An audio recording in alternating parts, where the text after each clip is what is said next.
To report that earlier today, the state police responded to the report of a Mercy flight helicopter that crashed. The helicopter was caught up in the power lines. There's a small fire inside the helicopter. We believe it took off from the Batavia airport. At this time, it doesn't look like there's any survivors.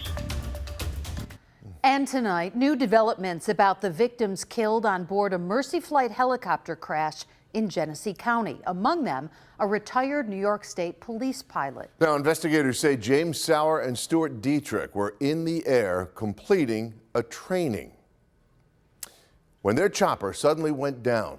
Now investigators are working to figure out what exactly went wrong. Good evening, everyone. I'm Scott Levin. And I'm Mary Alice Demler. The crash happened in the town of Elba along Norton Road, about 3 miles from the Genesee County Airport, where the chopper had just taken off. And that is where we find our Liz Lewin. Tonight, she has the latest plus 911 dispatch audio from the moment of the crash.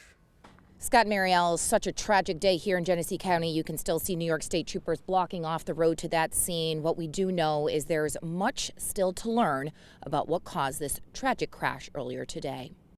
24 responding in the area of 7269 Norton Road. Multiple calls on the helicopter going down.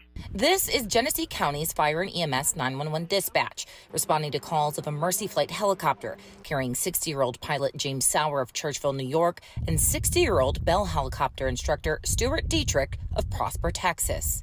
GM2's on location with a helicopter down on the east side of the road. I'll be out checking for injuries. We're going to need National Grid to the scene. The helicopter was caught up in the power lines and is now unable to gain access to the helicopter. There's a small fire inside the helicopter.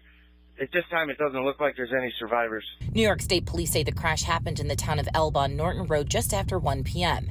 Troopers have been blocking the road to the scene since then and will likely remain here overnight as the investigation into what caused the crash continues. At this point, we don't know why that the helicopter went down, but we are working with the FAA and the NTSB.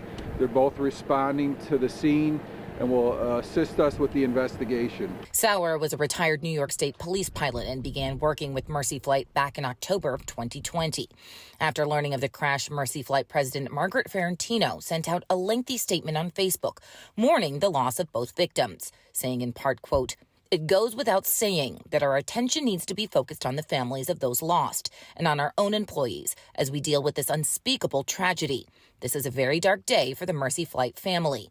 We are so grateful for the expressions of love, concern, and support expressed by many." We're very early in the investigation. We are interviewing several witnesses and the local neighbors that live on this road. Bell Helicopter and Underwriter Accident Investigation teams also continue with this joint investigation.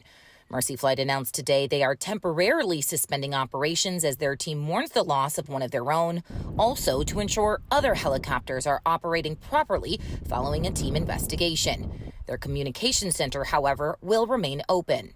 Investigations will continue into the morning. Here in Elba, Liz Lewin, Channel 2 News.